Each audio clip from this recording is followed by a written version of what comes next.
दोस्तों इस वीडियो में टॉप 60 प्लस जीके क्वेश्चंस देखने वाले हैं जो कि आपके आने वाले सभी एग्जाम के लिए वेरी वेरी इंपॉर्टेंट होगा। तो इस वीडियो को आप लोग ध्यान से देखिएगा। इस वीडियो में आपका पहला सवाल है, भारत में किस राज्य को चावल का कटोरा कहा जाता है। देखिए, भारत में चावल का कटोरा जो है इनमें से कहते हैं आंध्र प्रदेश राज्य को, यानी कि ऑप्शन बी बिल्कुल सही जवाब है, आंध्र प्रदेश। चलिए अगला सवाल, पहली बार परमाणु बम कहां पर फेंका गया था।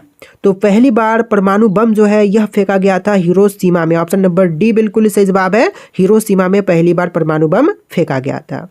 देखिए आपका अगला सवाल है, ओजोन परत कहाँ पाई जाती है। दोस्तों ओजोन परत की बात करें तो यह पाई जाती है समताप मंडल में। ऑप्शन नंबर डी बिल्कुल सही जवाब है, समताप मंडल में। चलिए क्वेश्चन नंबर 4 है, महात्मा गांधी का राजनीतिक गुरु कौन थे। देखिए महात्मा गांधी के राजनीतिक गुरु जो थे इनमें से बुझाएंगे गोपाल कृष्ण गोखले जो कि राजनीतिक गुरु थे। ऑप्शन नंबर बी बिल्कुल सही जवाब है।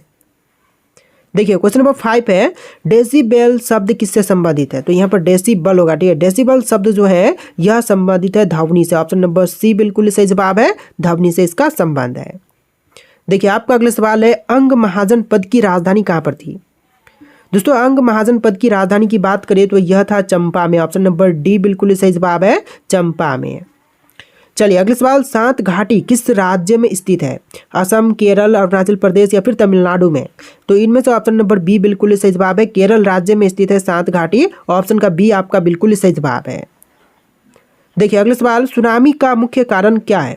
तो सुनामी का जो मुख्य कारण है इनमें से हो जाएगा समुद्री सतह पर भूकंप, यानी कि ऑप्शन नंबर डी बिल्कुल सही जवाब है, समुद्री सतह पर भूकंप सुनामी का मुख्य कारण होती है। देखिए आपका अगला सवाल है, कर्क रेखा भारत के कितने राज्यों से होकर गुजरती है। 5 राज्य, 7 राज्य, 8 राज्य या फिर 10 राज्यों से। तो टोटल इनमें से ऑप्शन नंबर सी बिल्कुल सही जवाब रहेगा, 8 राज्यों से होकर के कर्क रेखा भारत में गुजरती है। देखिए अगला सवाल है, किस देश के लोग भारत नहीं घूम सकते। तो देश जो कि जहाँ के लोग भारत में नहीं घूम सकते तो इनमें से हो जाएगा उत्तर कोरिया के लोग जो है वह भारत में नहीं घूम सकते। ऑप्शन नंबर सी बिल्कुल सही जवाब है। देखिए अगला सवाल, कलिंग का युद्ध कब लड़ा गया था। तो कलिंग का युद्ध जो है यह हुआ था 261 ईसा पूर्व में, यानी कि ऑप्शन नंबर सी बिल्कुल सही जवाब है, 261 ईसा पूर्व में। देखिए क्वेश्चन नंबर 12 है, तराइल का दूसरा युद्ध कब हुआ था। तो तराइल का दूसरा युद्ध जो है यह हुआ था 1192 में। ऑप्शन नंबर सी बिल्कुल सही जवाब है, 1192 में। देखिए क्वेश्चन नंबर 13 है, पानीपत का प्रथम युद्ध कब लड़ा गया था। तो पानीपत की पहली लड़ाई जो है यह हुआ था 21 अप्रैल 1526 में। ऑप्शन बी बिल्कुल सही जवाब रहेगा, 21 अप्रैल 1526 में। देखिए क्वेश्चन नंबर 14 है, बक्सर का युद्ध कब लड़ा गया था। तो बक्सर का युद्ध लड़ा गया था 1764 में। ऑप्शन नंबर सी बिल्कुल सही जवाब है, 1764 में। देखिए नेक्स्ट क्वेश्चन, गुजरात की जीवन रेखा किस नदी को कहा जाता है। नर्मदा, कावेरी, यमुना या फिर ब्रह्मपुत्र को। तो गुजरात की जीवन रेखा जो है इनमें से कहते हैं नर्मदा नदी को, यानी कि ऑप्शन ए बिल्कुल सही जवाब हो जाएगा, नर्मदा को कहते हैं गुजरात की जीवन रेखा।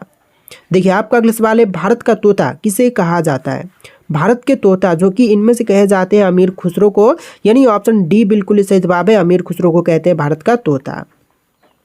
देखिए आपका अगला सवाल है, एशिया का अजगर किस देश को कहा जाता है। चीन, पाकिस्तान, बांग्लादेश या फिर भूटान को। तो इनमें से ऑप्शन नंबर ए बिल्कुल सही जवाब रहेगा, चीन को कहते हैं एशिया का अजगर, यानी कि ऑप्शन नंबर ए बिल्कुल सही जवाब है। देखिए आपका अगला सवाल है, चरक और नागार्जुन किसके दरबार की शोभा थे। देखिए चरक और नागार्जुन जो थे यह दरबार की शोभा इनमें से कनिष्क के थे। ऑप्शन नंबर सी बिल्कुल सही जवाब है, कनिष्क के। देखिए आपका अगला सवाल है, निम्नलिखित में से किसने बड़े पैमाने पर स्वर्ण मुद्राएं चलाई थी। तो बड़े पैमाने पर स्वर्ण मुद्राएं चलाने वाले इनमें से हो जाएगा कुषाण शासकों ने। ऑप्शन नंबर डी बिल्कुल सही जवाब है, कुषाण शासकों ने बड़े पैमाने पर स्वर्ण मुद्राएं चलाई थी। देखिए क्वेश्चन नंबर 20 है, भारतीयों के महान रेशम मार्ग किसने आरंभ करवाया। तो भारतीयों के लिए महान रेशम मार्ग की शुरुआत कराने वाले इनमें से हो जाएगा कनिष्क। ऑप्शन नंबर बी बिल्कुल सही जवाब है, कनिष्क ने करवाया था। देखिए क्वेश्चन नंबर 21 है, शुंग वंश के बाद किस वंश ने भारत पर राज्य किया। तो शुंग वंश के बाद देखें तो भारत पर राज्य किया था कण्वों ने। ऑप्शन नंबर ए बिल्कुल सही जवाब है, कण्वों ने।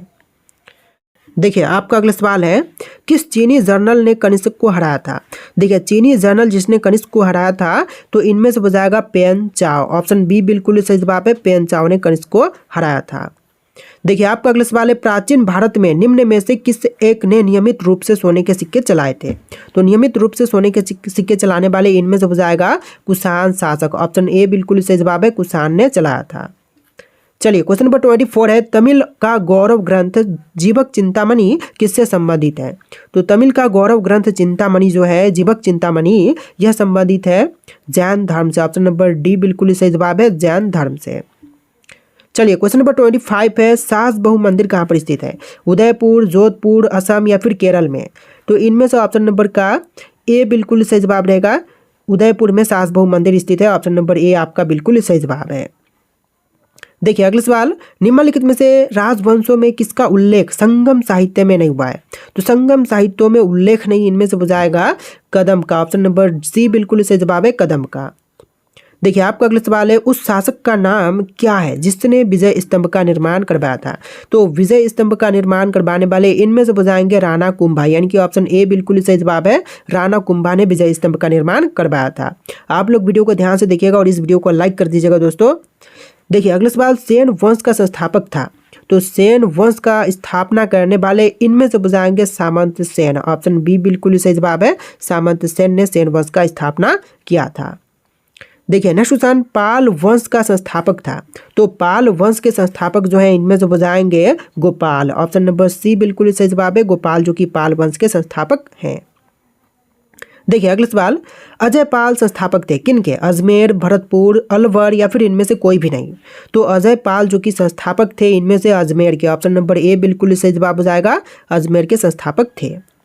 देखिए आपका अगला सवाल है, किसने सोमपुर महाविहार का निर्माण करवाया था? सोमपुर महाविहार निर्माण करवाने वाले इनमें से कौन है? हर्ष, धर्मपाल, विजय सेन या फिर इनमें से कोई भी नहीं? तो यहाँ पर ऑप्शन नंबर बी बिल्कुल सही जवाब हो जाएगा, धर्मपाल जिन्होंने सोमपुर महाविहार का निर्माण करवाया था। देखिए क्वेश्चन नंबर 31 है, वर्तमान में संयुक्त राष्ट्र संघ के सदस्यों की संख्या कितनी है? तो वर्तमान समय में संयुक्त राष्ट्र संघ के सदस्यों की कुल संख्या 193 है। ऑप्शन नंबर बी बिल्कुल सही जवाब रहेगा, 193। देखिए आपका अगला सवाल है, सरदार सरोवर परियोजना किस नदी पर स्थित है? तो सरदार सरोवर परियोजना की बात करें तो यह स्थित है नर्मदा नदी पर। ऑप्शन नंबर सी बिल्कुल सही जवाब है, नर्मदा पर स्थित है सरदार सरोवर परियोजना। देखिए क्वेश्चन नंबर 33 है, क्षेत्रफल की दृष्टि से उत्तर प्रदेश का भारत में कौन सा स्थान है? तो क्षेत्रफल की दृष्टि से देखें तो प्रदेश का जो है भारत में स्थान है चौथे नंबर पर। ऑप्शन नंबर सी बिल्कुल सही जवाब है, चौथे नंबर पर। तो देखिए आपका अगला सवाल है, भारत एवं पाकिस्तान को विभाजित करने वाली रेखा कहलाती है? तो भारत और पाकिस्तान को विभाजित करने वाली रेखा जो है इनमें से कहलाएगा मैकमोहन रेखा, यानी कि red Cliff Rekha. Option number A बिल्कुल सही जवाब हो जाएगा, रेड क्लिफ रेखा जो कि भारत और पाकिस्तान को विभाजित करती है। देखिए क्वेश्चन नंबर 5 है, भारत की सबसे लंबी स्थलीय सीमा किस देश के साथ है? तो भारत की सबसे लंबी स्थलीय सीमा की बात करें तो यह बांग्लादेश के साथ लगती है। ऑप्शन नंबर सी बिल्कुल सही जवाब है, बांग्लादेश के साथ में। चलिए अगला सवाल, भारत का पूर्वी समुद्री तट किस नाम से जानी जाती है? तो जो पूर्वी समुद्री तट है यह जानी जाती है कोरोमंडल तट के नाम से। ऑप्शन नंबर डी बिल्कुल सही जवाब रहेगा, कोरोमंडल तट के नाम से। चलिए अगला सवाल, भारत किस गोलार्ध में स्थित है? दक्षिणी और पूर्वी, उत्तरी और पूर्वी, उत्तरी और पश्चिमी या फिर इनमें से कोई भी नहीं? तो इसका बिल्कुल सही जवाब रहेगा ऑप्शन नंबर बी, उत्तरी और पूर्वी गोलार्ध में स्थित है भारत, यानी कि ऑप्शन नंबर बी जो है बिल्कुल सही जवाब हो जाएगा।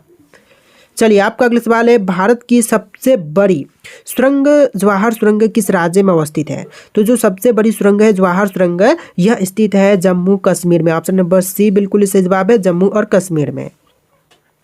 देखिए next question, Siachen glacier Bharat के किस राज्य में है? हिमाचल प्रदेश, उत्तर प्रदेश, जम्मू कश्मीर या फिर सिक्किम में? तो इसका बिल्कुल सही जवाब रहेगा option number C, Jammu Kashmir में स्थित है सियाचिन ग्लेशियर। देखिए अगला सवाल, निम्नलिखित में से भारत की सुदूर दक्षिणी भौगोलिक इकाई कौन सी है? तो सुदूर भौगोलिक दक्षिणी इकाई जो है इनमें से हो जाएगा ऑप्शन नंबर डी, निकोबार द्वीप समूह, यानी कि राइट आंसर ऑप्शन का डी रहेगा, निकोबार द्वीप समूह।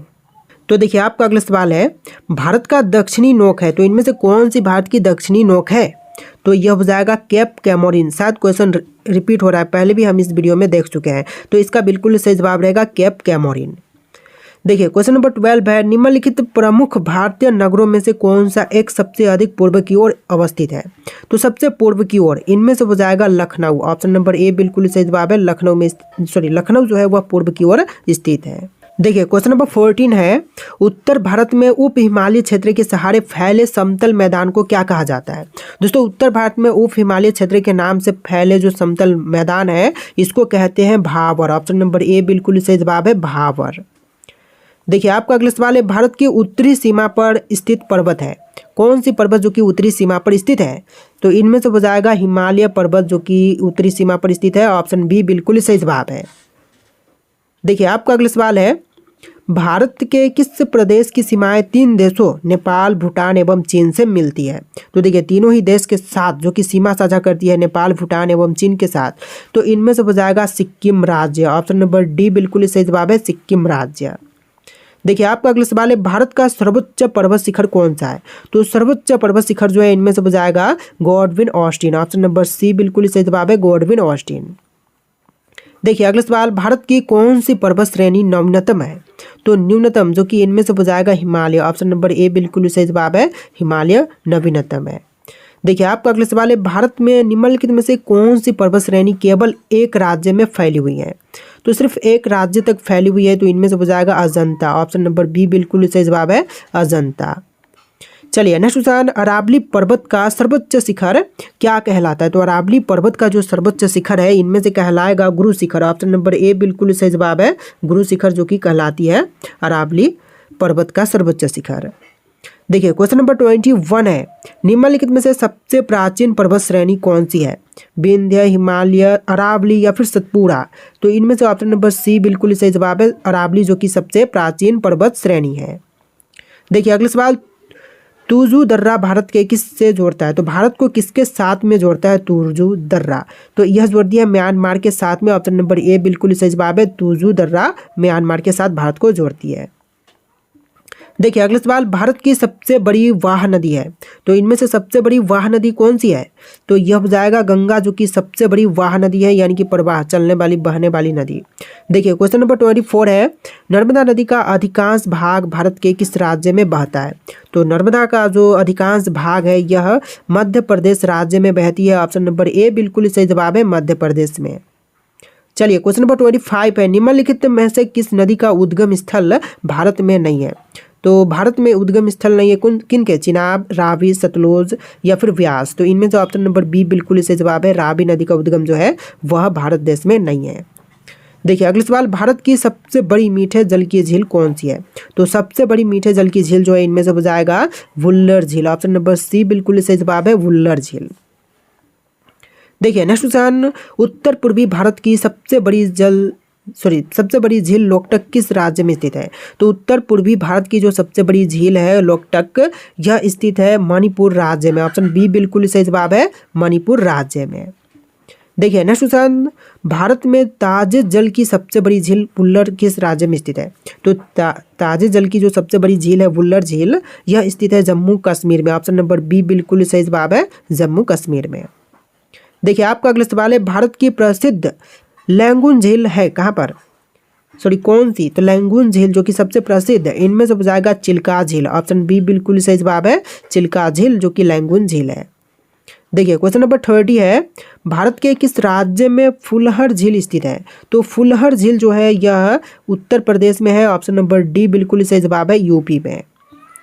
चलिए अगला सवाल, भारत में प्रथम बहुउद्देशीय नदी घाटी परियोजना का निर्माण निम्न में से किस नदी पर किया गया था। तो यह किया गया था दामोदर पर। ऑप्शन नंबर सी बिल्कुल सही जवाब है, दामोदर पर। देखिए क्वेश्चन नंबर 33 है, भारत में सर्वाधिक वर्षा प्राप्त करने वाला स्थान है कौन सी। मासिनराम, बीकानेर, शिमला या फिर इनमें से कोई भी नहीं। तो इसका राइट आंसर आप लोग कमेंट कीजिएगा। क्वेश्चन आपके लिए टेस्ट है और इस वीडियो में टोटल 60+ जीके क्वेश्चन थे। तो आपको वीडियो कैसा लगा कमेंट करना और इस वीडियो को लाइक करके चैनल को सब्सक्राइब कीजिएगा। चलिए फिर मिलते हैं नए वीडियो में।